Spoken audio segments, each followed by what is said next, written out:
This Talk to Me podcast, episode 24. I'm your host, Chris. And I'm your co-host, Brittany. Today we got my man, Emanuel Bean on today. Outspoken Bean, man. Outspoken Bean, man. I got people looking for me, dog, under the government, man. Come on. I know I didn't give you my first name, dog. I know I didn't do that. What's up, y'all? What's going on? Appreciate you for coming, man. I'm happy to be here, bro. I'm happy to be here. We're happy to have you. Mm-hmm. Tell me this, where you get the nickname Bean from? It's my last name. And you just used it? Randomly. Yeah, I mean, it's an easy last name, right? I had a bean head. That helped. And then, it was playing sports as a kid and stuff. And then when you start playing, the further you go up in sports, they call you by your last name, and it kind of comes to your identity. And I always just liked it. You know what I mean? Yeah. And so it's the last name that just stuck. I never really liked my first name. My first name is Emanuel Lee. And I never really liked it, but it's growing on me a little bit better now. Professionally, I use it a little bit more for different situations. But yeah, Bean is my last name, so it was my name longer than my first name. You know what I'm saying? So some people got fucked up names these days. Some people got Genuine. You know what I'm saying? That nigga's name is fuck, man. Yeah. He made some of it. Well, no, his real name is something like Luftkin. Somebody look that shit up. It's a terrible name. He doesn't want anyone to know. There it is. Elgin Loken. That doesn't even sound real. That sounds like a grim story, nigga. Bro. Genuine. Yeah, man. Ooh, that's a bad name. They either fuck them names or they typical names, like Brittany. Yeah, Brittany. You know what I'm saying? Or, I love hood names. I love black hood names. I think they're unique. I think they go against. I think they're unique and creative, and they go against colonialism and shit like that. So. You know what I mean? Black people, we love Q's and K's in our names. And, Eeks. You know what I'm saying? I'm all about it. I love that shit. Yeah. I used to make fun of it. I was guilty of that shit. But now I'm like, nah, fuck that. Soon I'm going to be pissed when I meet a white girl, blue eyes. Her name's Lakeisha or some shit. I'm going to be fucking furious. But, I've seen that before. It's bullshit. It's bullshit because they shame us and then they take it, right? So, I think it's a lot that goes into a name. It's your first introduction, and especially if it's a name that didn't exist before, you have the opportunity to create a definition. So that's my fucking spiel on names and shit. Yeah, I got you. So tell us about I see you the founder and producer of Plus Fest. What is Plus Fest? Plus Fest is the Everything Plus Poetry Festival. So it's a festival that I love music festivals, like South by Southwest, Jazz Fest in New Orleans. Yeah. I've never been to Coachella, but I love that energy that festivals bring to thousands of people. You know what I'm saying? And I love how people wait all year to go to it, and the headliners and stuff. And so in 2015, I went to the Day for Night. That's here in Houston. I went to the Day for Night. I just went to one night. I can only afford one night. So I went on the night where Kendrick Lamar was performing. And that was one of the first music festivals where they really integrate art installation, light installations, and music. You don't have to just wait in line to get food or whatever as you wait on the next thing. There's so much to do to interact with. Mm-hmm. And I was there and I was like, man, I've done stuff like this before on much, much smaller scale. I was like, I can do this. Yeah. I can do this with poetry. Right? And so that's where I decided. I was like, it was an idea that I kind of had reserved, but I was like, I'm going to go ahead and do this. And so, Plus Fest is basically bringing in different forms of creation and then adding poetry to it, right? So if I've only done one. I wrote a grant in 2016 to the Andy Warhol Foundation, and then I got that grant. I won it, and I used that money to produce my festival. And I had acts where it was like a spoken word poet performing with like a jazz quartet behind them. There was like a Jenga with poetry on the blocks where so as you built the that's dope. as you built it, That's dope. poetry on it. Yeah, it was dope, man. It was really fucking ill, man. And I can cuss. It says explicit on the and it also had I've been reading shit. And then it had and then like one of the illest things that I had as far as an act in May, this past May, was this guy. His name is Robert Karimi. He's a chef and he's a poet, a performance poet as well, and he combines the two. So he has a 3-hour show, like if you were like to watch Emerald, right? But imagine like someone doing a cooking demonstration in verse, like he's doing poetry as he's cooking about like what he's cooking. You know what I'm saying? And storytelling and shit like that, man. And then you get to eat afterwards. So it's a 3-hour show, but you don't even realize it. Right. It was amazing, right? Entertaining. Yeah. He was, and so that's what Plus Fest is, man. It's exposing you to poetry while you don't even know you're being exposed to poetry. You know what I'm saying? And finding poetry in all kind of things. So this year we're in a new space. We're in a much larger space. It's going to be May 19th. 2018. I'm still booking acts, still looking, have my nose in the ground, smelling out for talent and stuff. I don't want to reveal anything yet, but I can reveal that we'll be right downtown again, right on the bayou, at the Buffalo Bayou Partnership offices, and it will be indoor, outdoor. They have boats that hold like 25 people. That do like tours on the bayou. I'm gonna be having poetry on the fucking boats and shit. Rooftops and shit. It's gonna be live, man. It's gonna be dope. So y'all gotta be there, man. I do poetry and I like poetry. Yeah, man, dog. We do poetry, dog. You do poetry. You gonna hit me tonight? Let's hear it now. I ain't ready right now. I ain't ready for it. I ain't coming for all that. No, I'm gonna hit you with something. Hell yeah, man. I'm all about it, man. I know. I love the shit you do. I know, definitely. That's why I was like, I gotta get him on. Thank you, brother. I do that. So I see you had a little thing with the mail. What was that about? Man, me and the mayor go back, man. No, I'm kidding. I know. I don't know that nigga at all.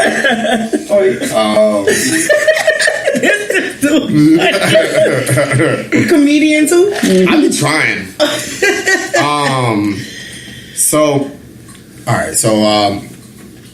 there's this. So I've been writing a lot of grants to support Plus Fest. Yeah, and to also, I just be coming with ideas. You know what I'm saying? And I think about. I'm a person where. I'm a throw shit on the wall until it sticks kind of person, right? If it's going to stick, it'll stick, and then when it sticks, you figure it out, right? And so I wrote a grant to help support Plus Fest, but to also help support this project, this idea that kind of seeped into my head, and the grant is called the Mayor Turner's Resident Artist Program, right? And so basically, they're giving out $30,000 split between 3 different artists. Over 100 artists applied for this position, and I was one of the 3 artists picked to represent 5th and 2nd Ward of Houston, and I'm that artist resident of that area. It starts November 7th, and so that's what it's. So it's a Mayor Turner's initiative, along with National Endowment of the Arts, the NEA, Mid America Arts Alliance, and Fresh Arts as well, all kind of put money in to help support this initiative. The mayor is the shit. Man, if y'all get the time to meet this nigga, hey, Mayor Turner, he's dope. I had an opportunity to write a poem for him last year, actually. I had an opportunity to write a poem for him. It was called "Be Someone." I might do it tonight if y'all allow me to perform. Oh yeah, we do. But there we go. Yeah. But he and he loved it. He loved the poem. And then I was performing at another festival, the Hugh Mural Festival, and he was there. And I opened up, and then when we met for the first time, then he was like, "Young man, you're the person that wrote that poem for," because I wasn't there. They presented the poem to him, but I wasn't there. I was out of town. I was on tour. And he was like, "Young man, you're the man that wrote the Be Someone poem." And that's really admirable. And, politicians, mayors, they have shit to do. They got things to work on. Like, they forget. I don't really take it personal. And the fact that he remembered and he was like, "I love that poem. We're going to do some things together." He said that a year ago. And he was like, "We're going to write a poem together." He said all that kind of shit.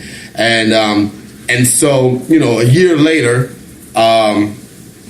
me winning this award and this grant, it's a big deal for me, at least. And I'm just excited, you know what I'm saying? Like, I'm trying to be as positive and work as much as fucking possible, you know what I mean? I have a great job, but it's still working on it. Yeah. I have a great job, but and it's unconventional itself. But I gotta build my pyramid. You know what I'm saying? And I gotta build my pyramid and empire of things. So yeah, you're doing big things, even for yourself, but also giving back. I see that you give back a lot, and I'm talking about giving back in the poetry industry. Yeah, for so sure. You facilitate workshops. Yes, I do. Yeah. Tell me about that. So I do that through Writers in the Schools, which is a nonprofit here in Houston, which I work for. During Harvey, I don't think people, and I didn't even think about this, but I don't think people really recognize that. You from New Orleans? I'm definitely from New Orleans. I can tell. Huh? Yeah. I knew you were. I was just trying to create conversation.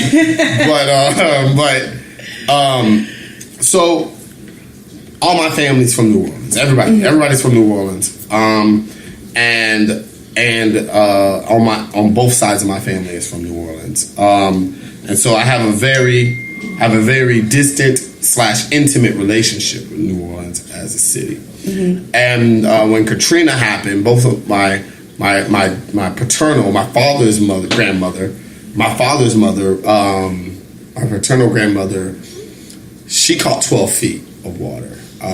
She lived off of Desire Street in the lower 9th Ward. And so 12 feet of water.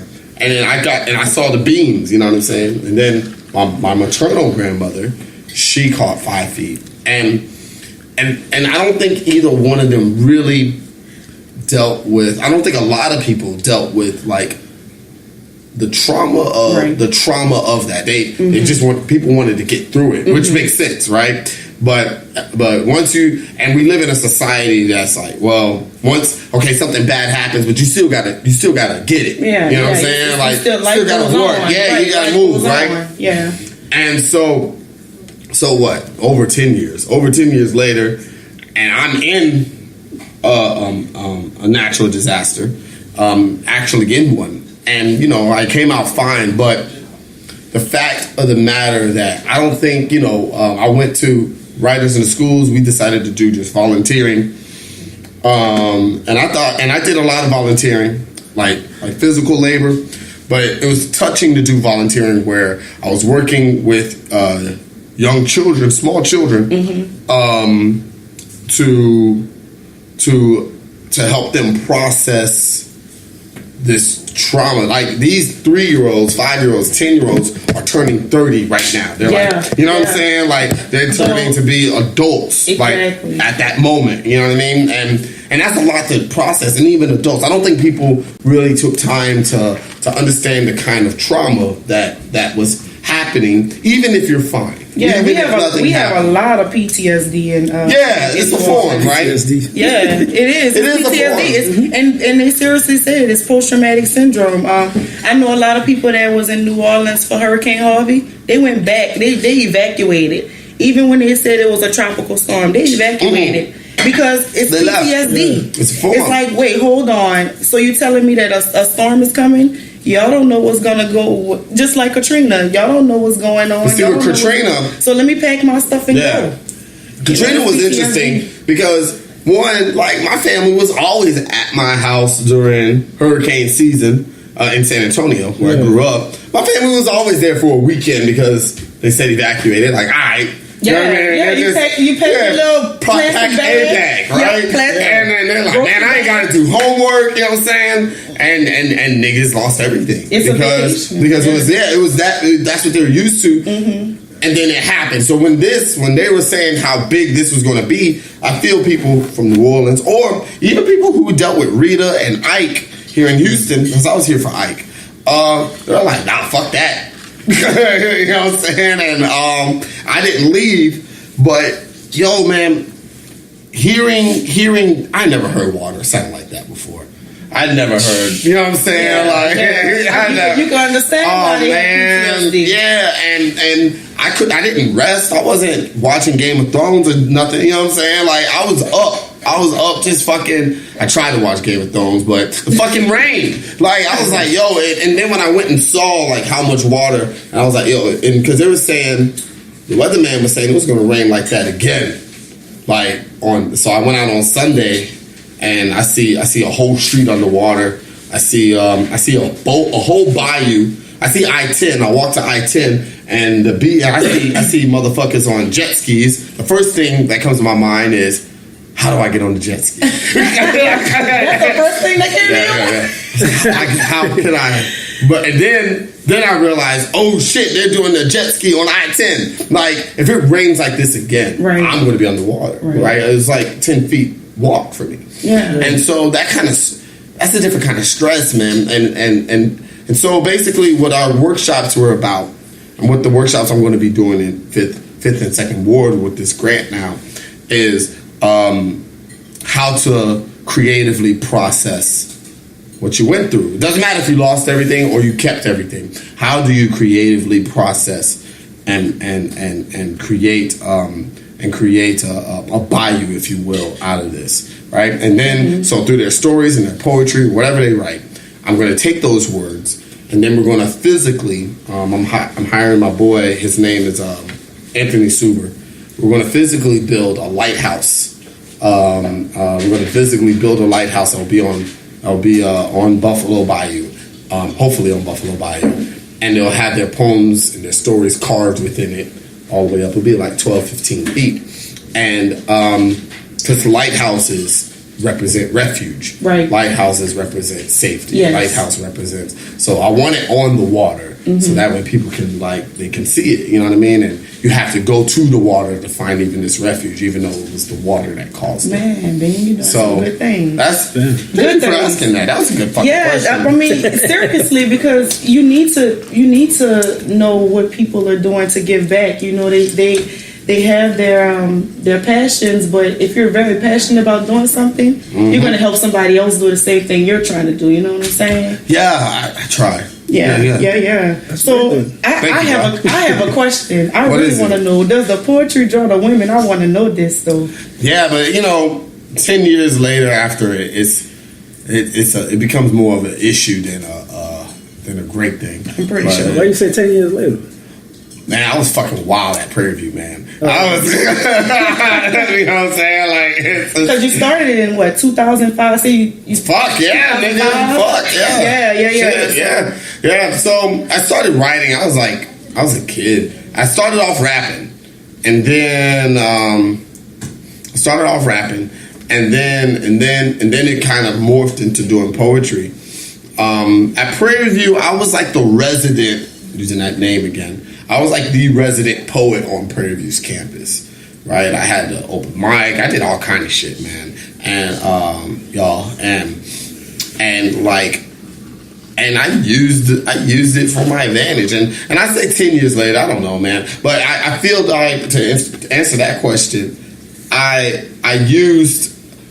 It does draw. It's easy. It can be easier, but because we like those words. Yeah, and then more. They want like more sustainable, right? And women women are coming together more. They're unifying more. No, you're right. Yeah. It can get you fucking hemmed up. That's all. And when I was in the last relationship I was in, it was just like, yeah, that shit didn't help. Me being a poet didn't help the fucking relationship. That's like I always say I want a single, but I don't think that's going to help the relationship. It does nothing for it. It's actually a heel. Right? You ever watch wrestling?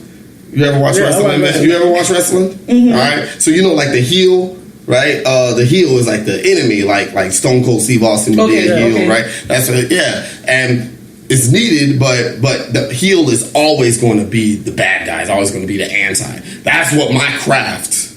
That's beautiful at one point, because women want poems written about them only. You know what I'm saying? And I don't write like that. I don't create like that. Okay, like the things that I write about and things that I find interesting to write about. Is like, well, I may find muse in carpet and not my girl. I mean, hey, you get art from you get art from anywhere. You get inspiration from anywhere. You're right, but you're not dating a poet, so. Right? Yeah. So, but what does inspire you? Conversations. With your poetry? Yeah, for sure. Conversations. Shante. Conversations always inspire me. They always are something that even if I write a poem, like if I write the poem, most likely you won't hear the conversation in it. You may not even know that that it came from a conversation. Yeah. But like if you ask, where did you get it from? Most likely it comes from conversations, right? Okay. So like there's this one poem I have called Casserole, where I let you know that it comes from a conversation, right? In the first poem, or conversations in general. Whereas I have this other poem called LIP, and you wouldn't know, by hearing the poem, you wouldn't know the in-depth conversation it came from, which was even more in-depth than my poem Casserole. Okay. So, but yeah, I ain't trying to hear that shit. You know what I mean? Like, I don't know. I've really never really dated a poet myself. So, the one person that comes to mind who I dated, who was like a poet as well, I didn't give a fuck about that shit, because like I understood that kind of like, your muse is your muse, and you really don't get to choose what your muse is, right? And so, but for the most part, women ain't trying to hear that. Again, this is Talking to Me Podcast. This is episode 24. We got my man Bean on here. I want to give a shout out to my sponsors: Very Long Consulting, New Orleans Hookah, Resources for Better Health. Word up, man. Ashley, my favorite like this. You got them kind of sponsors, man. It's all good. This is real raw talk. It's all good, man. All right, I ain't saying another fuck you. This is real raw talk. I'm not. I promise, bro. They know what it is. That's why they're sponsors. So appreciate Ashley, my favorite hygienist. She's my last sponsor. Shout out to her.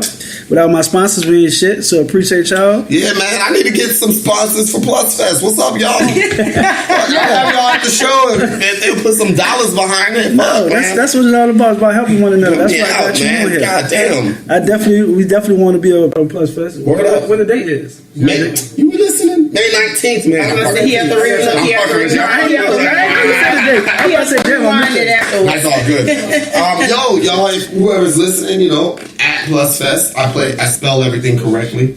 PLUSFEST. At Plus Fest. Come fuck with us. It's a great time. I mean, y'all two comps already. Y'all two there. I'm definitely coming. Y'all there. May 19th, y'all there. Easy. I know the owner. So this is a good question we had to ask.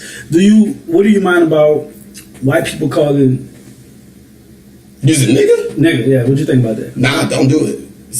It's literally, it can look, man, you got nuts to steal to say nigga around niggas. What if you're a friend of yours 10, 20 years, he grew up in the hood with y'all? Then he should respect it. Then he should respect you enough not to say nigga. I definitely feel that. Then he should respect you. Listen, man, but he been around guys. Paul Wall does not say nigga. No. And that nigga's been around niggas his whole life. Yes. He has been. True. You know what I'm saying? Like, yo, man, I don't give a fuck about your privilege. Like if you grew up around niggas your entire life, you white with braids and gold teeth, and no one gives a fuck about it because it's like that's who you are, that's where you grew up around, right? Your wife is black, girlfriend, whatever, all that shit. Your kids are black. Like you should know the hurt that comes under that and understand why you don't say it. Yeah. You should know. Yeah. That's me, right? You should respect that. You know what I mean? I think motherfuckers, even in songs, like them white niggas should not be saying it. You know what I'm saying? And if I want the prerogative to call him a nigga, I got that fucking prerogative. It's not like, a nigga or cracker or something, but you know they're not gonna like No, not cracker, because that like to me, cracker is a not to me, it is it's an inflammatory word. It's like, you know, that's like a derogatory word. And right? I've heard rappers recently say cracker and salt, and actually looked at the lyrics to see if it was. They were saying cracker, and they said CRACKA.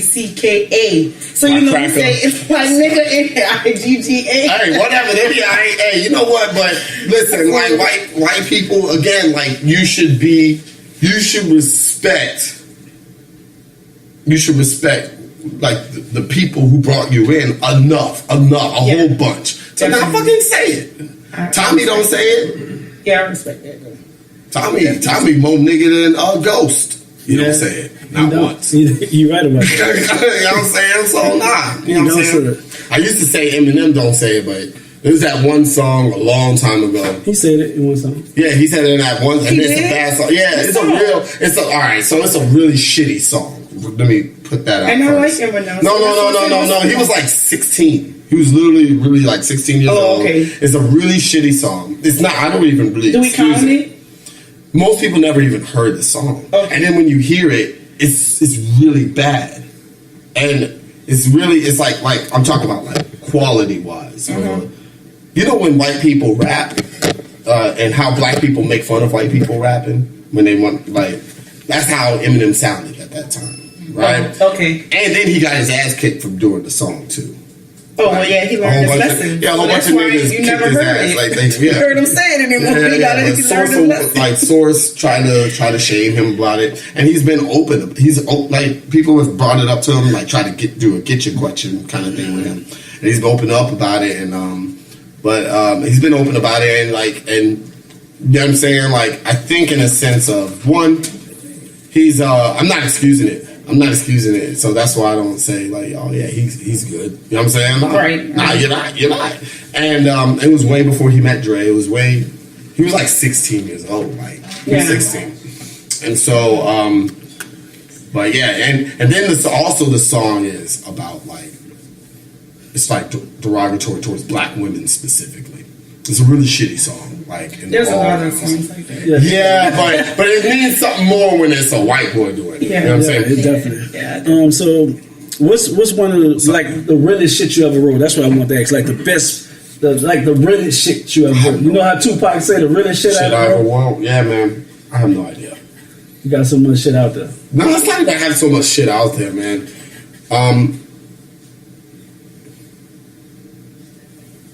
What would be like my favorite? I don't know, man. I don't know. I really don't know. Like, when I was really chasing, like, slam, like from 2012 to 2014, I was really chasing, like, trying to win win I-Whips and all of these national competitions, international competitions. The highest I got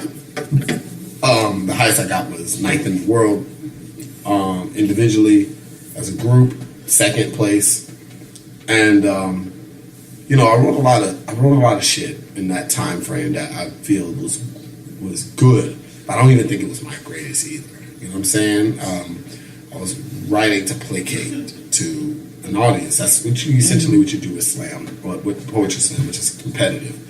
And so the realest shit I ever wrote, man, my nigga, you can go ahead and put in Outspoken Bean and YouTube and run the gamut, and you let me know.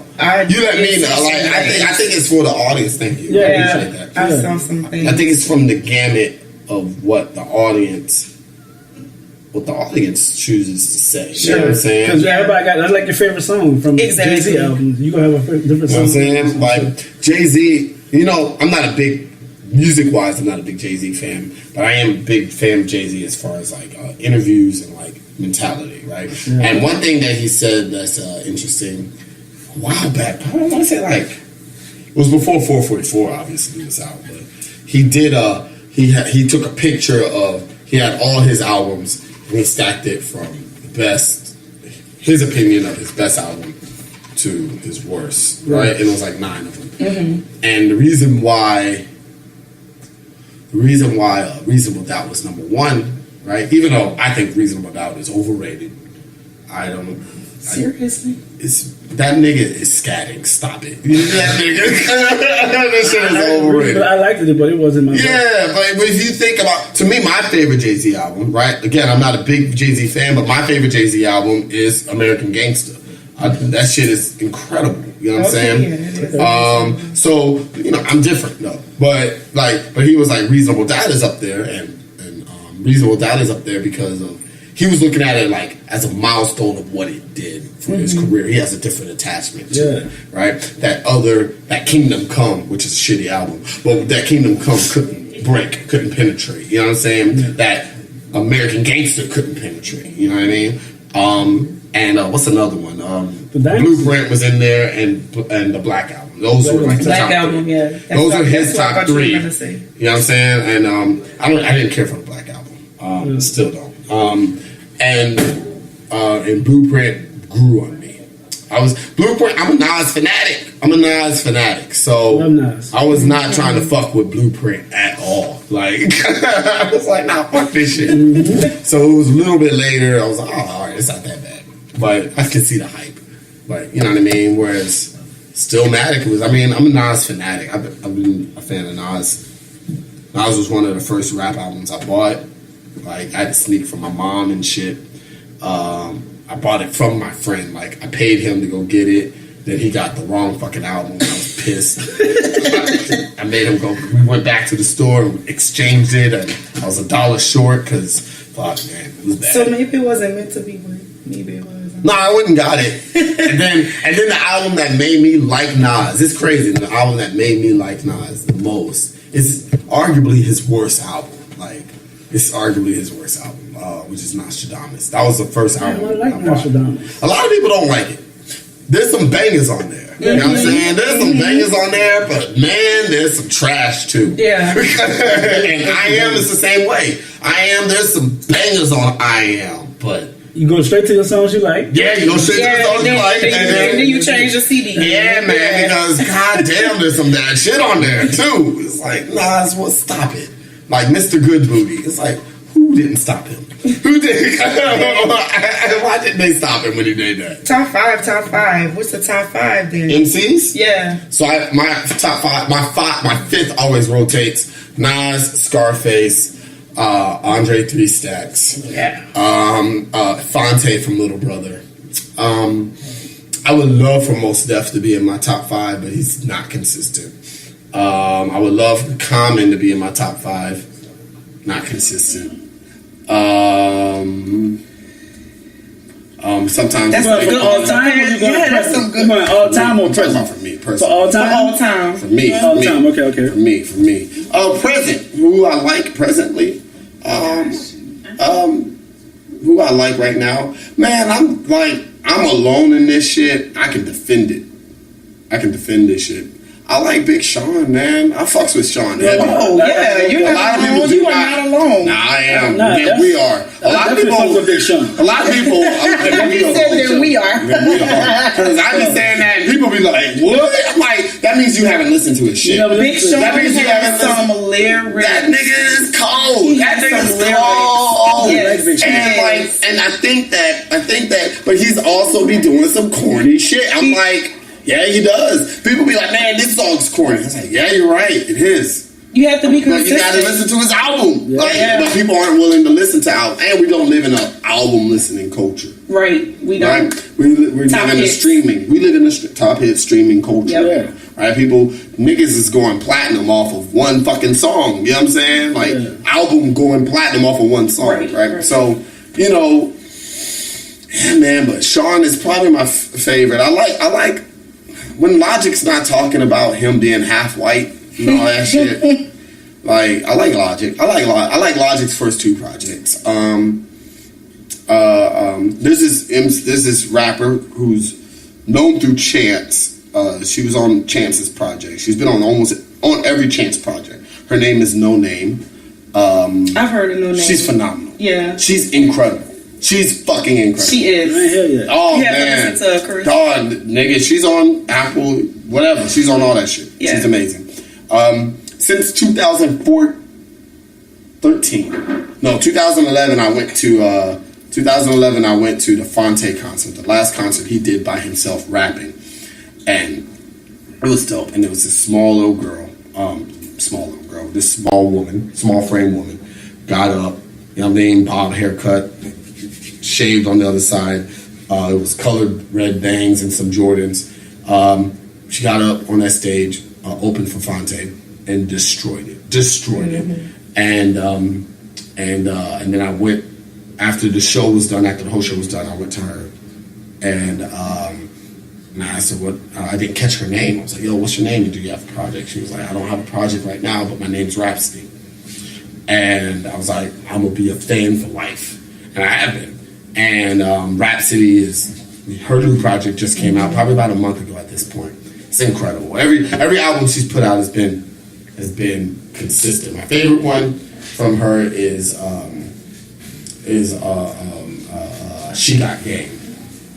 But who else I like? Like, y'all name some people. I think Damn is overrated. Kendrick Lamar, Damn. Yeah. I think it's overrated. You do? I think it's overrated. The whole album? Damn. Let me think about that. Yes. I think it's overrated. My favorite Kendrick album is between Section 80 and Butterfly. Those two were incredible to me. And even the one that came after Section 80, his first major one, Good Kid, Mad City. That was a I don't feel that way after DNA. I don't feel that way. I don't feel the same way about Kendrick either. Like that first album was.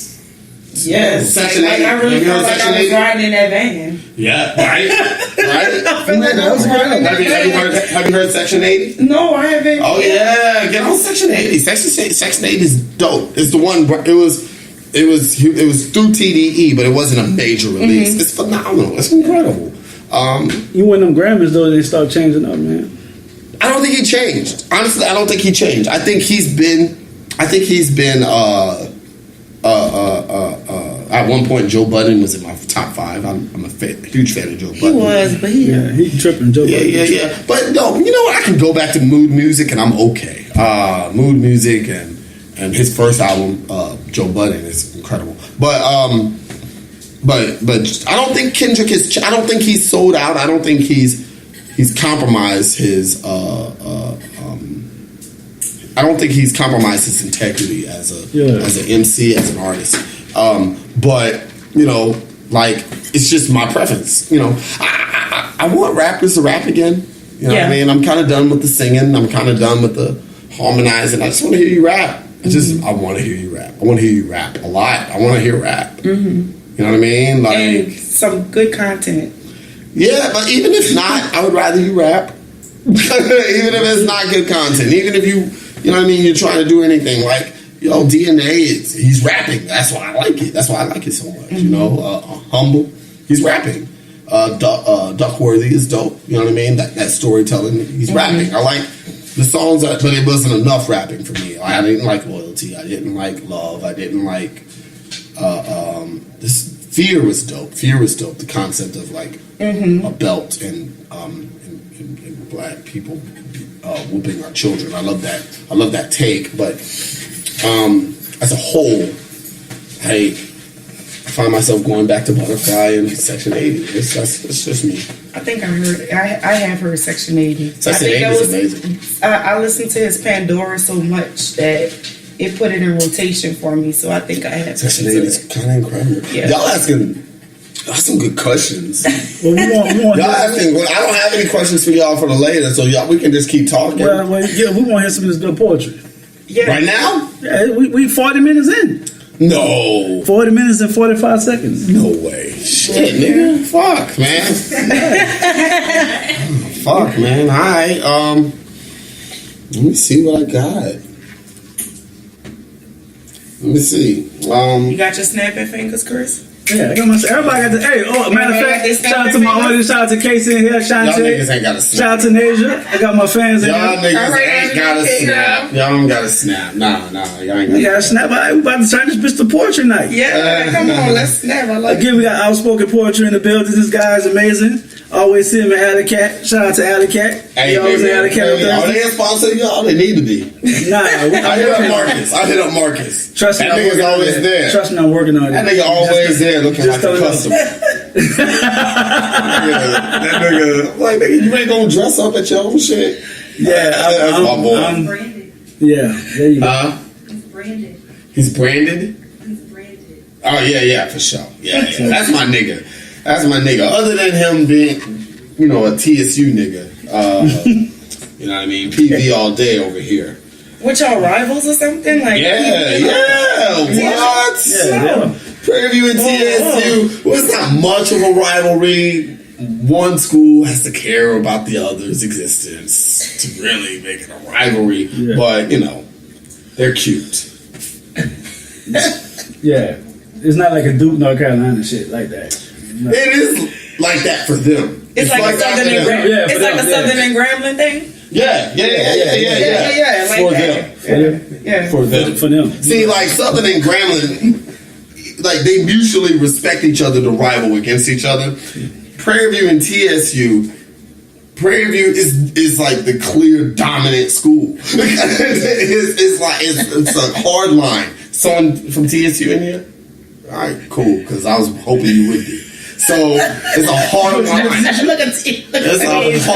It's a hard line. Oh yeah, I forgot you did go to TSU. I'm tripping. Of like Prairie View's dominance. It is. It's insane. Is this biased information or? I graduated from Prairie View A&M in 2008. Okay, biased. All day. It's not biased. It's not biased. I got receipts. Oh my god. You know what I'm so saying? shout out to Prairie View and TSU in the building right now.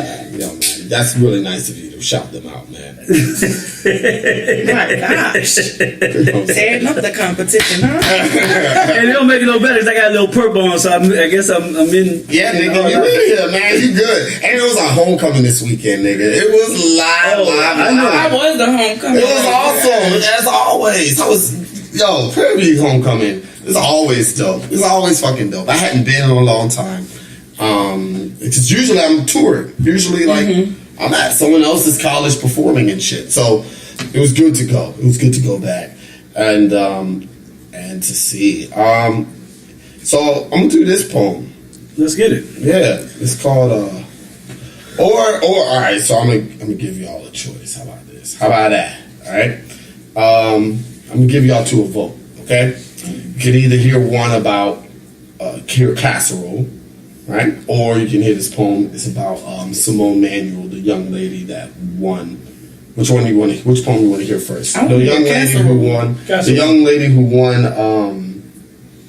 the Olympics. Simone Biles? No, not Biles. The other one. The other Simone. Simone Manuel. She won in swimming. Oh, it's swimming. She won in swimming. Yeah. So which one? This is Everyone has to vote, so y'all vote. Well, then we can vote to do one first and then the other. Yeah, so which one are we voting first? Casserole. Casserole.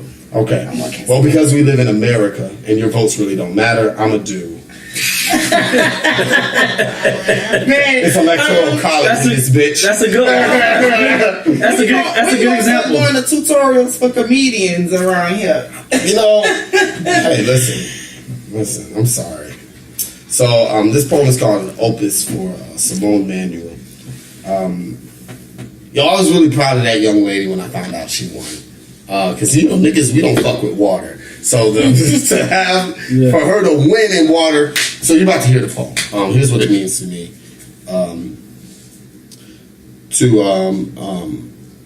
The Great Black Shark. An opus for Simone Emanuel. My daughter will know how to swim because of you. To the first African American to win on water at the Olympics, you began eroding an Olympus mountain that we had yet climbed. Your win is important because fire hydrants still hold stories against black people. And Flint, Michigan still doesn't have clean water.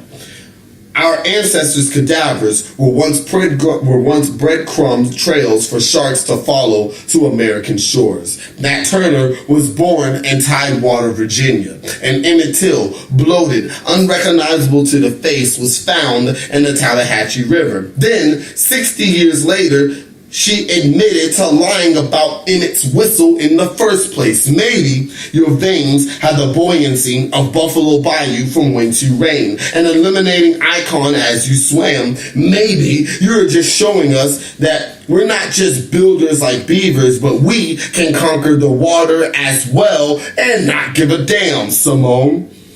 How impressive. How fitting.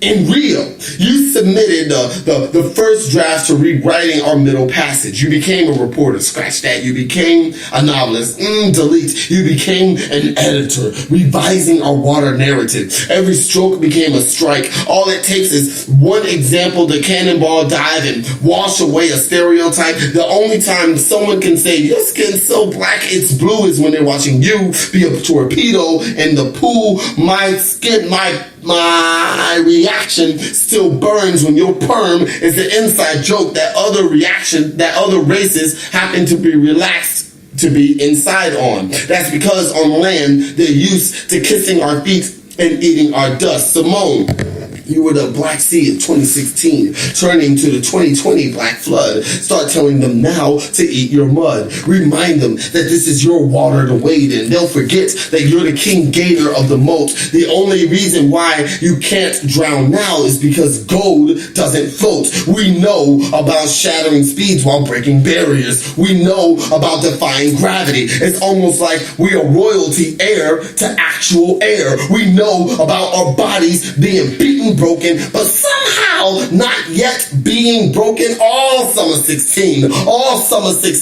we learned two things. That hashtag nooses were heavy water weights, and that you were the tangible example of conquering our last element that kept slipping right through our fingers. Oh man, that's good. Thank you, man. Thank you. I want to clap. Yo, you can clap. Nah, man, that's gapping shit for the 90s. No, it's not. Yeah, it is. That shit's for Love Jones. I like that. I like that. For Love Jones. Neat, you heard that? Appreciate dropping that knowledge. Appreciate being coming through here again. This is episode 24. Shout out to my sponsors again. Congratulations to y'all. 24 episods. Fuck, man. Yes. I gotta listen to them. Yeah, I got you. Yeah. I gotta listen to him, man. I gotta listen to him, y'all. You know what I'm saying? I gotta listen to him. Fuck, man, that's a lot. Man, that was good. I like that. Give me some more. Shit, hell yeah.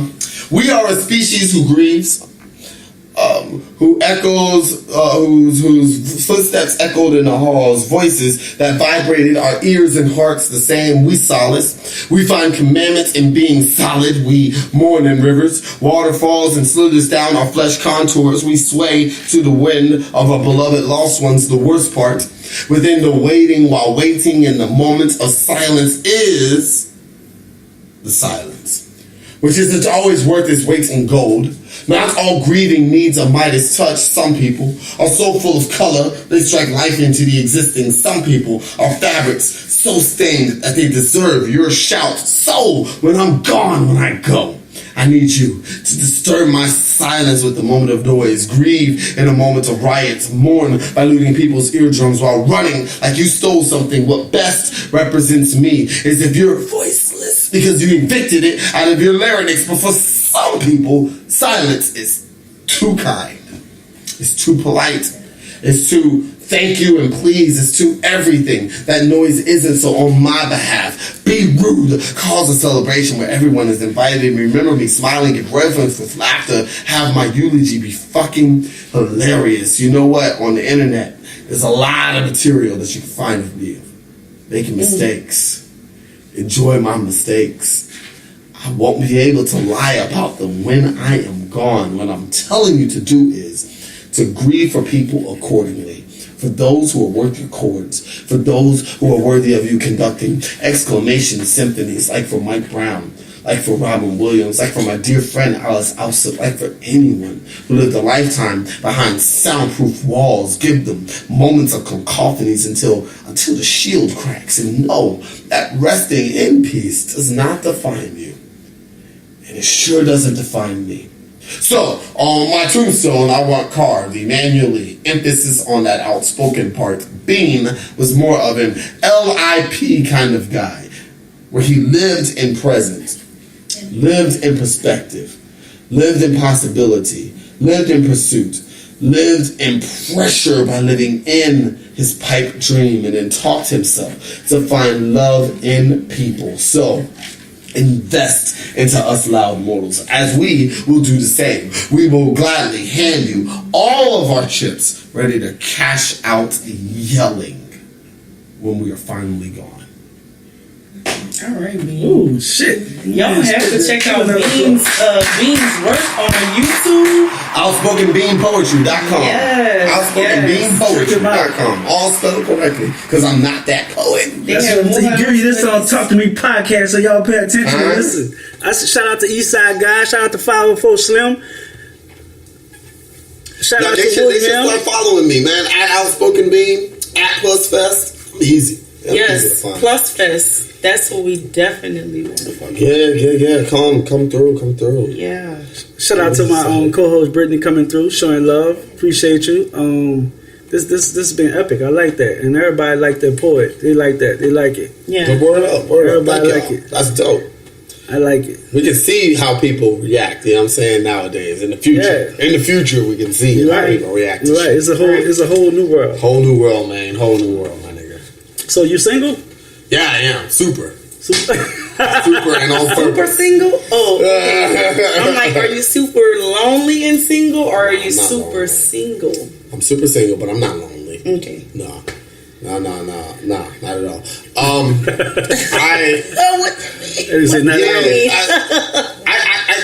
I tend, like, you know, if you're on Bumble or whatever, I'm on there. You'll see me. You know what I'm saying? Like,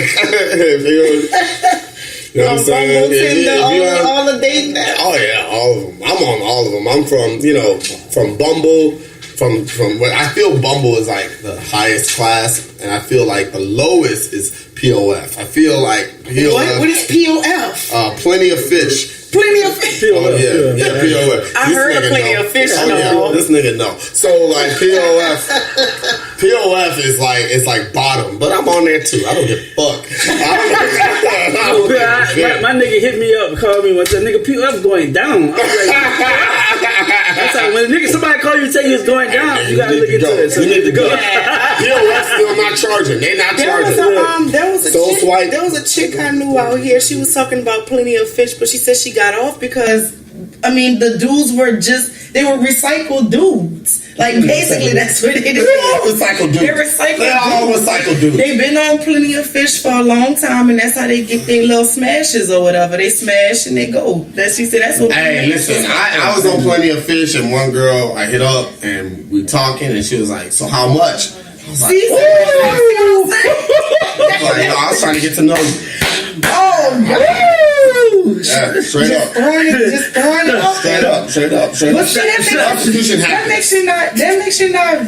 I mean, you gotta eat some kind of way. I understand why men do what they do sometimes, because all of us are. I mean, I can't say it. Yeah, we have some ratchet ones out there, Ratchet City, and it just, whatever. It just, I feel nah, whatever. Like people, I met some nice young ladies on Plenty of Fish. I met some others on the, like I said, the high echelon, right? So, I think it is a hierarchy between them. I think if you're a white girl on Soul Swipe, right, which is the nigga. What is Soul Swipe? That's the nigga one. That's the one with all black people. Soul Swipe. If you're a white girl on Soul Swipe, you believe in stereotypes. You know what I'm saying? There's a reason why this bitch wants niggas only for one reason. If you're a white girl on Soul Swipe, just know I automatically swipe right just because you are already stereotyping me. And that's the stereotype black men will take gladly. But like, they all have their tropes. They all have their tropes. They all have their tropes. They all have something in common. They all have their tropes and their identities, and I'm on each one. I am fucking on each one. Give me your definition of chivalry. I really want to know what you feel like. I'm chivalrous. What's the definition? What's your definition? I mean, you know what I mean? Like, I think chivalry is needed, right? Chivalry. I don't feel like I joke a lot, right? Mm-hmm. I joke a lot about like like abandon. I feel like Beyonce abandoned her own movement, right? But like I think chivalry is, if it's something that's seen as dead, then it would behoove you to resurrect it, right? It would be in your favor to resurrect it. I feel like chivalry is not just for men, right? I feel like that. For men to open doors, right? But I also know that chivalry comes from a place of a kind of like making women docile, right? Making women like, women can't do this, like women can't do anything else except go into something unknown first. Like, men want women to go into that building first because they don't know what's going to happen. That's how I feel. So that's why we all. That's how I feel. That's how you first. And we got a comment. Figure it out. Yeah. A comment from Eastside God. He wants to know: do you know poetry? Can you? What's up? You got some lines. You got some lines. What's up? Yo, I used to do poetry back in the day, but I haven't did poetry in so long. And no, I don't do it off the dome. I don't do it off the dome. So like, I have to dig up my poetry to. Like, tell him I'm a DM. Well, you knew he was coming on. It's poetry time. He asked, "Do you know poetry?" Facts. I used to know poetry, so I just answered that question. Well, you heard it. I used to know poetry. We have someone whack. Let me see. Wait. Let me see if I can go back. Did you just say that? Yeah, he said it. I agree. You agree, and I think you just agreeing so you can get some poetry pulled out of me. But it's okay. Hey, you can speak your mind and do poetry. Am I correct? You can speak your mind and do poetry. Am I correct? I am not agreeing nor denying that statement. Okay, that's a good question. I like the answer though. I like it. He answered, but he didn't answer. I don't even have any. I'm like a Trump supporter that has to represent him. You know what I'm saying? Like, I won't answer the question, even if you're right. Hey, that's what you do. That's what you do. Man, that's what all them motherfuckers do. Man, y'all want to talk politics? We could, man. Nah, I don't want to talk politics. Is not what I want to talk about. Now I think about it. I'm like, nah, I don't want to talk about it. Okay, Chris, you talking about me. I want to hear your poetry. What's up, Chris? Man, I did this shit. I'm a long time in. Hold on. All right, well, we want to hear. Yeah, Chris, I need to hear, my nigga. Let me see what I got. Let me see what I got. I wrote some shit. Shout out to my hater. Let me see. Hi, hater. All right, I wrote this. I didn't have And to then finish he writing. pulled the mic close to him. Yeah, because I want you to hear every word. You do right. You do right. I do right. This was called "I Thought He Had a Dream," and why I wrote this poem is because Martin Luther King had a dream back then. So I called it "I Thought He Had a Dream." There we go. I thought he had a dream. It seems the dreams turned into nightmares. Pulling over by police brutality is called nightmares. I mean, Rosa Parks sat in the back of the bus for what? Malcolm X was killed for what? The things we're going through is called police brutality. We kneeling. People scared to pledge allegiance to the flags, or we kneeling to protesting. Things we can't consider what our black girls going through. Domestic violence, getting beat up. I'm scared of that. I look on social media, I see ass everywhere. I don't even gotta go to strip club and I see titties everywhere. You wonder why they call her bitch, but I'm still not mad at you. Of course I love you. I'm scared to see what my daughter gonna raise to the future. I don't know what the future holds. I hope I'm there to walk her down to the aisle to know what a man, what it needs to be to respect her, to tell her I do, to tell her I will spend my rest of my life with you.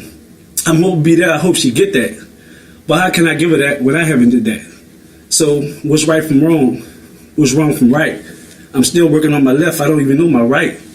But it seems I'm in a world of sins. Black guys are being raised in prison. When they get out of jail, they can't even get a job because they're scared of the right conviction, because they don't know if they could go to the Lord and show all the sins of their conviction. I guess he's wrong. He's never been baptized and dipped in real good water. These days we still watching 20 for 20 CNN. We seeing all the right from wrong and still don't know what we did wrong. I apologize to you if I did wrong. This is just words off the dome. I'm on Talk to Me podcast giving you this words like a song. But it's still, I did so many wrongs. My mom's looking for me to take care of her.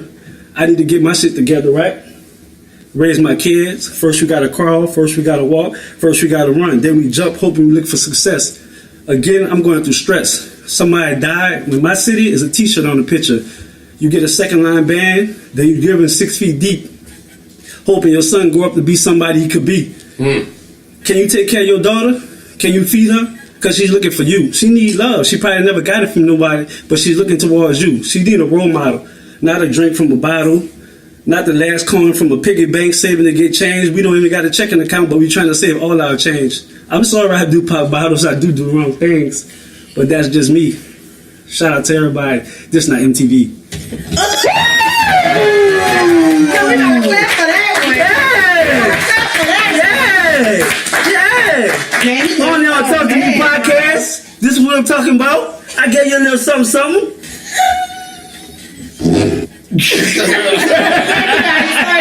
excited on y'all. But yeah, this was. I'm still not finished, but I'm writing. But I got influence from him because I watch him, I follow him, and he's been working. So look, y'all need to follow him. Yeah. Please, y'all, please, shit. I need people. Domino said, "Don't stop there. He on the way. He about to pull up. He about to pull up? He was waiting for his wife." All right, that's my nigga. Hey, let me tell y'all about this nigga. Never mind.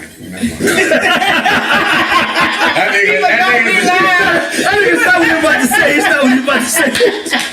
I told that nigga Domino I wouldn't share PV stories like that anymore. So I know what keep that them to means. yourself. That's in the secret lockbox. Yeah. Domino name In the easy to secret find. lockbox. Once that Domino name easy to nigga, I find. didn't know like how ill this nigga was. That's Domino held me down so many times. So many times at Prairie View. So many times. And yeah, man, we at the Hill, we just welcomed him with open arms. That's my nigga for sure. That's my nigga for sure. Yeah, he always say good things about you, man. That's my boy. That is my. I do anything for that nigga. That's my boy right there. He always. Yeah. So usually we always let the guests ask questions. I know you told me to skip on. So how'd y'all start this? What made y'all start talking? Well, actually, my dad, when I was living in Atlanta, my dad was actually sick, and he had prostate cancer. So my mom called me. It's like, hey, I need you to move to Houston because just me and my sister, and we kind of need more help. So I moved from Atlanta to Houston. When I got here, me and my dad used to always catch a movie. And his favorite movie was Talk to Me with Don Cheadle. So after that, that's what kind of made me thought about the podcast, but I never went through with it. And I talked about it. Then after I started watching TV shows, Breakfast Club, I was like, you know what? I could do my own shit. And then I thought of Petey from Talk to Me. You see what I'm saying? So after that, I thought of the vision. I had this chick from Atlanta. Shout out to Monique. She made the logo for me. Got the logo going. I got help from everybody. Shout out to Nasia. Appreciate you. More than you ever know. TSU, huh? Tied to TSU. Shout out to Casey. Casey, I've been really getting advice from everybody. Been giving me different perspective from what I've been doing. So I've been getting up, especially from Brittany. Shout out to Brittany. Everybody been giving me like different things, and it been nothing but positive support. Word up, man. So even you coming on here, bravo, my nigga. Bravo, man. Bravo. So how'd you get involved with this? Just Chris asking me because we talk a lot of real talk. So he just asked me to come on and help him. She always give me like your side. Like I actually did Megan Thee Stallion. She's a big rapper from Houston. And one day she called me like she reposted a video and I that's like, who is this girl on your page? She was like, Megan Thee Stallion. I was like, I need to get on my podcast. She was like, yeah, I'm telling you, she's good. Get her. She shot me her on the page. I DM'd the manager. Bang, was at the video shoot last week. Easy. And it wasn't hard. It's just reaching out. Yeah, that's all you have to do is reach out. And the guy was so fucking humble. The manager was like, man, look, I'm doing this for you. He made time for her to stop doing her video shoot to come sit down, talk to us. Right. That's it. Facts. And we was there. And we met like a bunch of people just right there at that moment. We met almost 5 different people in 5 different categories of life of what they do. And then that's more But content. that's how it is. Closed mouth don't get fed. And a lot of people just, they have these dreams and they don't do anything with them. They That'll work. Yeah, they just keep them What's in that? their What's head. that? I don't know the verse or whatever in the Bible, but like, mules work while they eat. Yeah. Correct. You know what I'm saying? Like, you gotta work while you eat. Right. So, my other question was, what's y'all's fucking relationship status? Where are y'all motherfuckers at? We great friends. Okay. Great friends. No, not between y'all. We're real good friends, but no. I mean, in general. Me, I'm single as a dollar bill. Okay. Yeah, I'm single. Alright. Y'all niggas asking me shit. Oh yeah, go ahead. Because it's a podcast, B, No, you know? deep. Go ahead. You can dig real deep if you want to. Nah. I don't really have any deep questions. You know what I mean? I really just feel like, one, man, Chris, like, I feel like what you're doing here. I am a proponent. Like I told you, man, I throw shit to the wall and see what sticks. And so, like, what the story you just told me, that's shit sticking to the wall. You know what I'm saying? You know what I'm saying? Like, you just do it, man. You just do it, man. Like, I feel like with every grant, I just submitted first part of a new grant today. Hopefully, I get accepted to submit the rest of it. But man, like people are like, man, you getting all these grants, you doing this, you doing that. I'm like, nigga, because I just keep doing shit. Correct. You know what I'm saying? I see the way I view things, and I don't know if you see it this way, but the way I view like all my work is like a pyramid, right? Like the bottom of the pyramid is the widest part, yeah. right? It's not only the foundation, but like that takes the most work to build, and so it's process over product. So the more you put into the process, which is the bottom, the more you put into the process, the product is going to be higher. Yeah, the product is going to be. It's gonna be dope because you put a lot of work and worth into the process, and like coming here and seeing it, and also man, just looking at I checked you out first. You know what I'm saying? Yeah, like I know you did. Like, all right, this it's like it's small, but it looks legit, and they doing ill things. You know what I'm saying? So I definitely wanted to be a part of it, man. And thank y'all, man. Thank y'all for having me. Thank you for coming. Thank y'all for having me. This means a lot. What these tattoos mean? Both of y'all. These tattoos are live. That's actually. I have no tattoos. You got no tattoos? What? None. Virgin Not one. skin. Yeah. So my tattoo, I have a half a sleeve. I love flowers and butterflies and diamonds and pearls and things like that. So most of my tattoos on me is flowers and something symbolic with flowers. But yeah, that's what this is. Your stuff is a little more finished, my man. Mm-hmm. Yeah, is that a family tree? Yeah, this is the family tree. My kids, I was married. Me, my wife, my 3 kids. I had 2 kids with my wife, and I had a kid when I was 22. Man, so that's the family tree. This is the rosary. I'm still not finishing. I was Catholic at first, so I had. You want to finish it? I'm gonna finish it. Oh, okay. I had the rosary right here, and I still want to do that. What made you stop wanting to be Catholic? You said Catholic at first. I actually went to a Baptist. I went to a Baptist church, and the yelling changed your mind. It changed my life. Oh my God! Like when I used to go to Catholic church, the Catholic church was just strictly the Bible. You know what Joseph did. He was a carpenter. You know his mother was Mary, and gave you the basic Bible aspect. So the way they was preaching to us was like in that time. So when I went to a Baptist church, it gave me realistically of what we're living in now, like what we're going to, the poverty, everything I was going through. So I was like, you know what? This preacher is speaking to me. Like shit I went through, he was telling me literally. So I need to hear this every weekend. I need to hear this. And then y'all both go to church? Yeah, I go to church. I don't know about her. Yes. I don't know. He's right though. I can't speak for her. Like I said, when you die alone. So born alone, die alone. My boy Nas. That's it. You definitely die alone. That's how it's go to church. I don't, and I could be honest with you. I don't go to church every Sunday because I feel the church is me. So, you a temple? I am. There we go. Definitely. That was a trick question. Look, the church is just the foundation. The church is just. I feel you. The church, you are a temple, and any can enter. I'm kidding. I'm fucking with you. Not any. Gosh, we'll be running around like Burger Street up in heaven if that was the case. No. Yeah. Definitely, man. Like. I really dig. Like, I just really want to speak on this. Like, I really dig the podcast. Thank y'all for having me on. This was fun. I did research. You know what I'm saying? So I usually we weren't gonna know about you. Yeah, he was like, "This is what you need to know." Like, I was already on it today. Yeah. You can even ask Casey. I was like, "Hey, I got to do some research and get my shit together." It was like homework for the day for me because I actually did homework. And I wanted I appreciate that. That's why I was looking through your page. I went on Google. I was seeing, okay. I'm like, I see you working, you moving. I do a lot of shit, man. Because man, I don't have a job that is promised. Got you. Right. So you always have to hustle. Always have to hustle. Even though my day job is awesome. My day job is working for writers in the schools.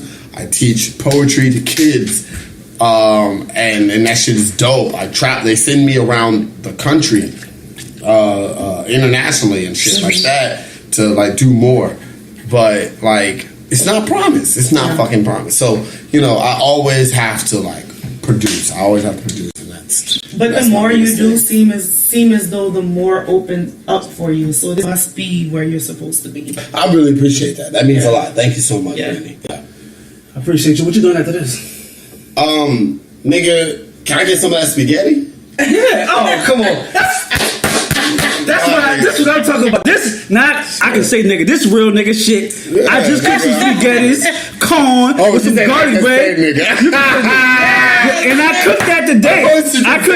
How was the spaghetti, Casey? It was perfect. I cooked some spaghetti. Dude, it has to be even. Oh. Yeah. Hold on. Stop. I'll make you a plate in a single. No, she didn't even eat a plate. As a dollar bill. I'll make you a plate. She didn't eat a plate. I'll make your plate. He said he gonna make me a plate on Miss Sarah. She didn't finish eating that food. But anyway, Chef Bland, she was on my podcast. She's actually at Davenport's tonight, and I already shot. Nigga, I almost went to Davenport's before I came to this hole, nigga. That's where we going tonight. Nigga, we going. Thank you. There we go. Nigga, we going. Talk Me Podcast will be at Unwind Mondays at Davenport's tonight. Yeah, Chef Bland is there tonight. But a lot of my exes go to Davenport, so depending. Oh God! You with us? So you good? My point is, I may not stay depending on the climate. Okay. Climate change is real. Nah, climate change is real. That's real. That's real. That's real. That's real. Hey, my nigga booed up over there though. So that nigga know. Shout out to the nigga that booed up on the couch.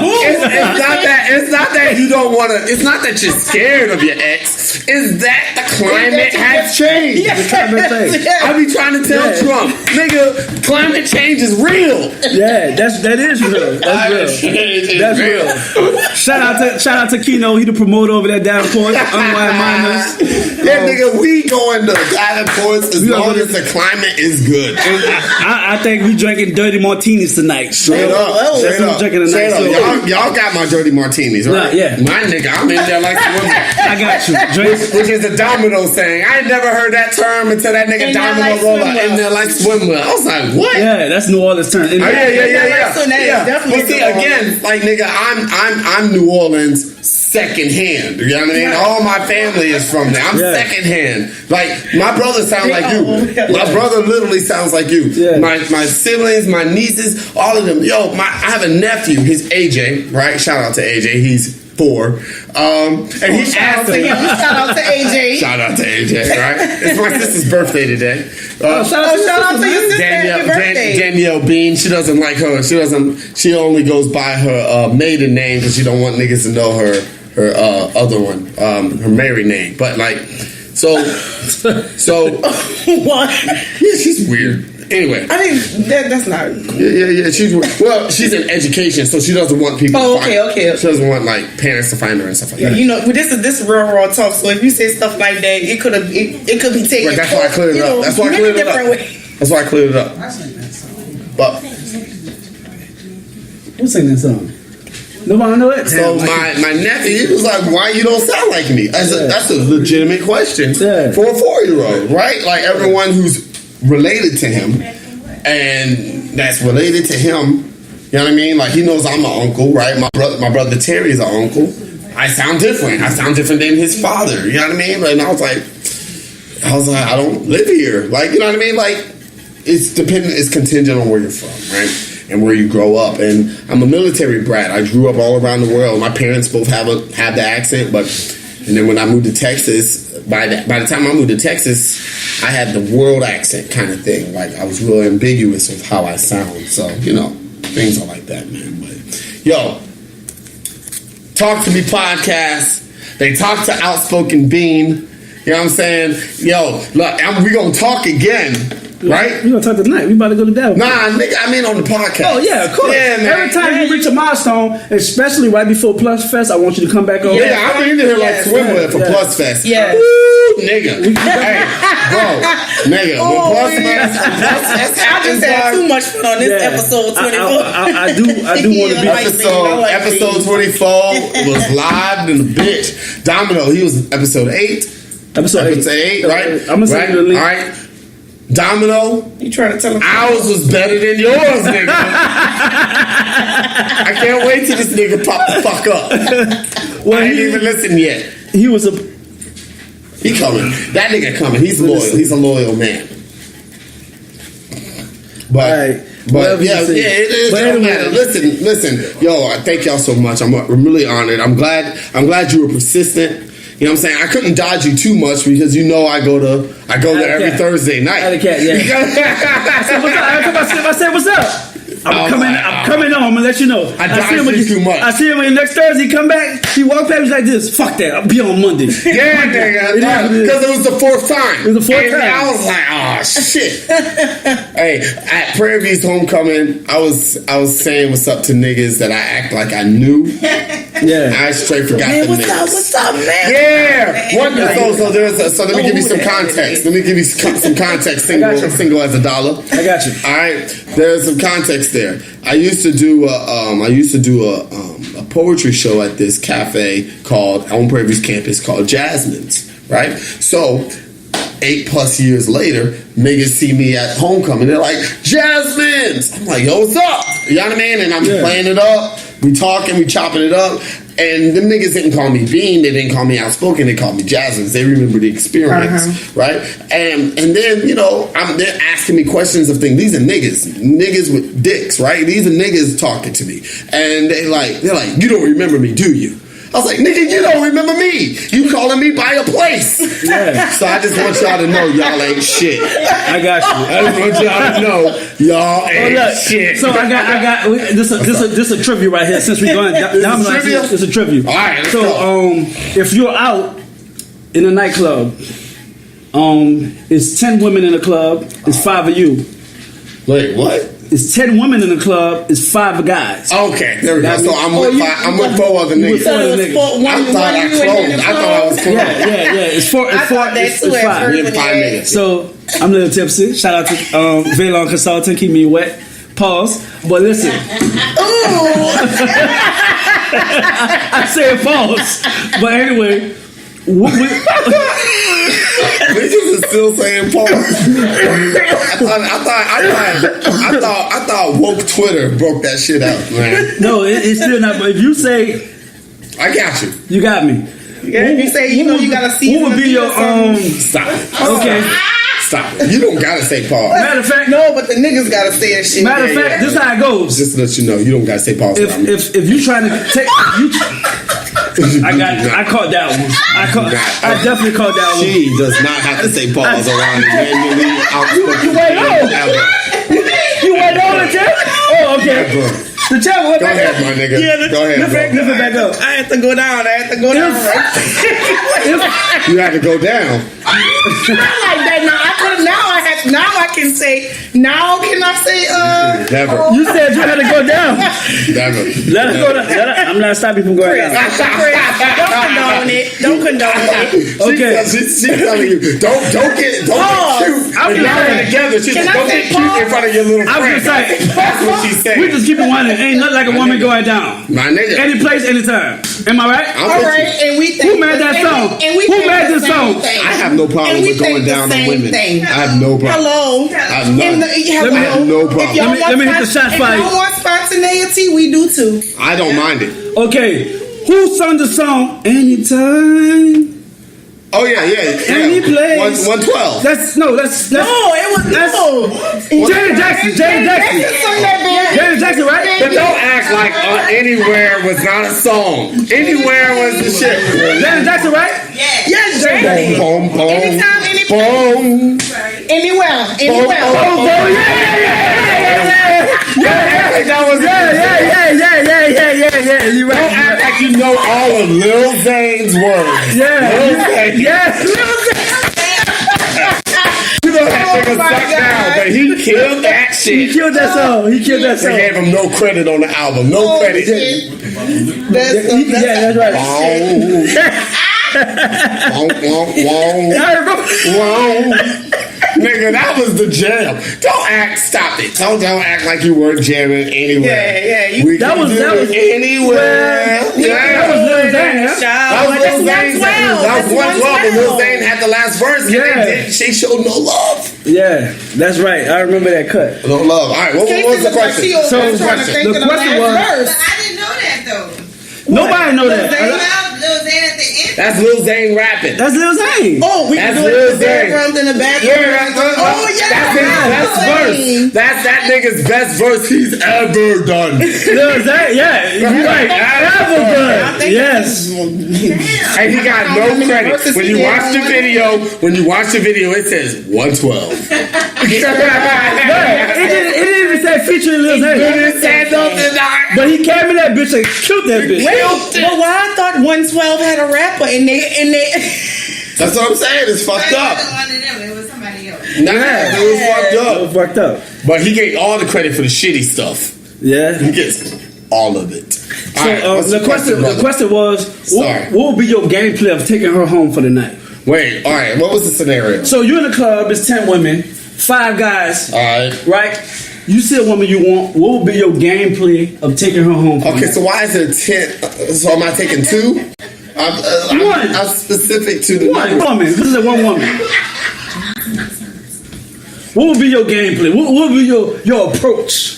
And I know you got words because you good with the words. We know that already. Exactly. I mean, I don't want to answer this question because it puts me in a bad light. But if I were to answer, okay, all right, I would go to the young lady that I did a podcast with. Good. Go ahead. I like that. I like where you're going. And I would say, so I heard you as single as $1 bill. Gotcha. And I'll go from there. You take the topic down. I would go from there. Hey man, nah. But for real though, I'm a talker.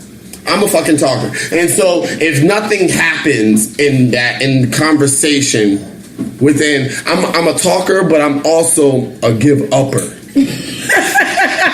Right? So if shit ain't sparking in seconds, I'm fucking done. I lose fucking interest. I don't give a fuck how fine she is. I don't give a shit. Right? So if there's and then if we are talking, but it's just we're talking and there's no women tell you what the fuck they want, man. Women, yeah. And if I'm not reading that shit, nigga, I'm buying me a drink. Yeah. And I'm moving the fuck on. That's real talk. Yeah, man. I ain't got the time. Like, bro, I'm not. I don't really play. So you're the real one. You're not a finesse. You don't have no finesse game. I'll finesse when she wants to be finessed. Oh yeah, but you just kind of have to know, right? Like you just have to know facts of life, nigga. Of life, nigga. Facts. Because if not, you're gonna waste your fucking time. I'm not gonna even lie. Bro, I'm gonna move the fuck on, and you're not gonna waste your time. You're gonna waste your money because she's gonna drink your shit. Oh, yes. She's gonna drink? Oh, drink like a fish. So let me tell you about last time I went to Davenport's, my nigga. Okay. All right. I told you who were some of my favorite rappers, right? You remember them? Remember Nas? Fonte, yo. 3 Stacks. Big Sean. No. 3 Stacks. Big Sean is not in there. Big Sean is not in there. 3 Stacks is definitely in there. You remember the fourth one? He's from Houston. The fourth one, you said Scarface. Motherfucking face was at Davenport's. My block. You probably was in there when I was in there because that's when I was in there. Nigga. Oh man, Scarface was in there. Scarface was in there. So here's what happened. All right. It was the night. What's that nigga's name? Cedric the Entertainer. It was the night he did a concert and then he came to Davenport's. I didn't know. It was a whole comedy show that weekend. Yep. Wait, improv? Well, you was in there. No, not it'd be so dark. Motherfuckers don't know who in there because it'd be so dark. But see, he had an entourage, right? Okay. And so I was in there, and this lady I was talking to at the time, we had been fucking with each other for a while at this point, and I want to know if I was wrong for this. All right, I want your opinion. I want every woman's opinion. I want to know if I was wrong. If I was wrong, I'm gonna text her tonight. All right. Okay, let them know. But here's what happened. Ladies. So I got there. She shows me a picture. She took a picture with. She shows me a picture of her with Cedric the Entertainer. I was like, oh shit, that's dope. I'm not flabbergasted. I'm like, oh, that's cool. Cedric the Entertainer walks in, and his man starts talking to. Let's call my friend. Let's call her Cherry. Right. Okay. Her name is Cherry, and her friend's name is Sarah. Sarah. Okay. All right, Cherry and Sarah. So his homeboy starts talking to Sarah, right? Heavy, right? And he talks to us a little bit. He shakes my hand. Cool, right? Whatever, right? Her and I still talking to each other. We're supposed to leave together. We make that plan at that moment. We're supposed to leave together, right? And then it's 2 a.m., right? Or no, it's like 1:50. That's closing time. It's close to closing time. Yeah. Close to closing time. Close, right? But it's thinned out a little bit. It's thinned out. And I hear a voice. And I was like, that sounds like Scarface. It sounded like Scarface. I hadn't seen him walk in, but it sounded like him. I turn around, it's fucking Brad Johnson right behind me. I lose my motherfucking shit. I lose my shit. And I didn't think I would have, because I've never met Brad Johnson. I never met Scarface. Right. But I didn't think I would have fanned out like I did. That's what I just said. I would have fanned out too. I fanned the fuck out. The nigga was cool. He was like, listen, man. I'm like, man, I've been listening to you since I was 14 years old. You're one of my biggest inspirations. You're one of the reasons why I still write. You know what I'm saying? Like I find edited versions of your shit to share with students. Yeah. You know what I'm saying? And he was like, man, I wouldn't be where I'm at if it was for you. He says that, and I was like, man, thank you. That means a lot, right? And then I turned to her. I turned to her, and she was like, wow, you were really... Wow! What's up, my nigga? Shout out to what my up, nigga, my nigga JD, over this hoe. Yo. Yeah. All right, so I'm gonna finish my story. So, hey, wife of Domino, what up? So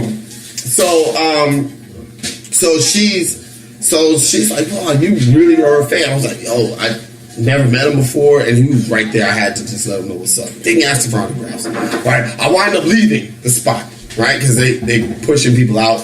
I wind up leaving. I go outside. I talk to some people. And then I realize she's not with me. Cherry. I realize that Cherry is not with me. I'm like, fuck. So I go back inside, right? And she sees me, but she's talking to now Cedric, the entertainer. Mm-hmm. She's talking to Cedric, the entertainer, and some other nigga, and that other nigga's talking to her friend Sarah, right? They all chopping it up, right? Kikiing and all that shit. And I go to her, and I whisper in her, I'm like, yo, you ready to go? She kind of like gave me a cold shoulder, right? And I was like, okay. And then the bartender who saw me walk in, he was like, hey, you gotta go. Unless you're with them, unless you're with someone in here, you gotta go. I was like, oh, I'm with her, right? And in my head, I'm like, yo, I'm gonna stay in here, I'm gonna talk to Scarface. You know what I'm saying? He's chilling by himself at this point, right? And I'm like, yo, I'm with her. And he was like, oh, you with her? And she looks me dead in the face and then looks at this white boy and is like, no. She said she's not with you. She said no. We're not together. Now we're not together officially. But bitch, you saw me fucking fan the fuck out. Do not call that girl. You are not tripping. Do not call that girl and tell her sorry because you're not sorry for nothing. Nigga, she blew up my motherfucking phone. I felt something the next night. I should have said that. Now I feel like I should call her and tell her, hey, I hope you had a good time with Cedric. I hope Cedric entertained your ass. You know what I'm saying? But yeah, I thought that was foul. Like, damn. Like, yo. That was fucked up. I know I was tripping. That was fucked up. I don't be tripping. You can ask my nigga Domino. I don't be tripping. If we made the decision, unless I'm somewhere a month early, I don't be tripping. If we make the decision for that. Yeah, Domino. We talked about when he came to the level what you did for the glory thing. Yeah. He was there a month early to blow your phone now.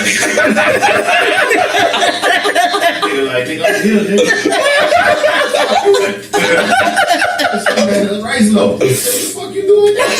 Nah, nigga. Yo, man, I'm sorry, bro. You a month early. Yo, man, I don't know how long we talked, but I had a lot of fun. Thank y'all so much.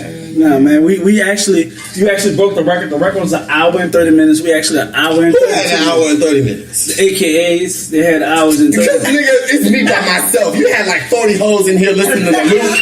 I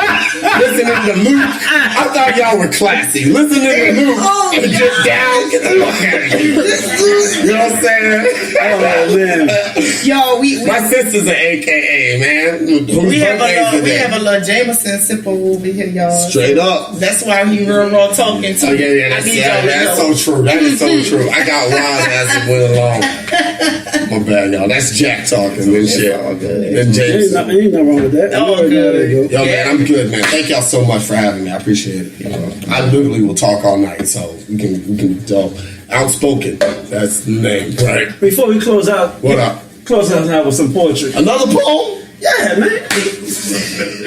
Another one. You gave us 2, 3 is a charm. Yeah, you right. You right. 3 is a charm.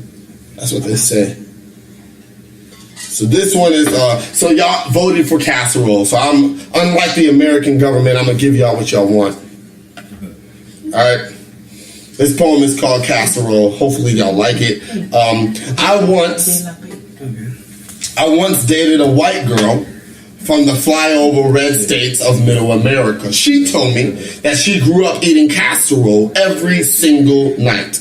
She told me that her mother knew how to bake really well and that cooking just wasn't her strength. She described her mother's preparation with a Rachel Ray Bobby Flay perception. From the pan size to the length of time down to the oven's degrees, she will recall her mother doing the same action with ease. Stuff it in, stir. Stuff it in, add cheese, stir. Chop, grate, shred, add as much more cheese as possible. Stuff it in, stir, bake. Casseroles are a true American cuisine. The simplification of multiple ingredients to create one flavor. Because when it comes to casseroles, y'all, in America, all taste matters. She remembers the lack of texture she had after moving to a diverse city and how influence was heavily represented in food. Casseroles are as American as apple pie and capitalism or racism. If you are an ingredient that came here or escaped here or was shipped here or were later born here, whatever you do here will be stuffed inside the American casserole. And in this administration, under the alternative kitchens, the cabinets are taking orders from an orange, making the table setting a Paula Deen dream with an extra stick of butter. Oh, finicky America. Melting pots were always too inclusive for you. You always wanted the option to be able to pick out who you don't like. I conjure that melting pots are really an 11 by 17 pan, the poster child of bland. By nature, flavor comes from different lands. We don't mind sharing. We just hate the blanketed disregard when it comes to your consumption. Cheese curd filled eyes and breaded ears wonder why they keep talking about it. Why they keep being so salty. Why they adding so much seasoning to this racist dish. If there's too many cooks in the kitchen, deport them. If they can't stand the heat, then there's always an exit. The same entrance that they came in, there's still an exit. Why are they causing so much hell in this kitchen? Well, it's because we're sick of constantly being casseroled over. Thank you. Yes. Woo! Thank you, bro.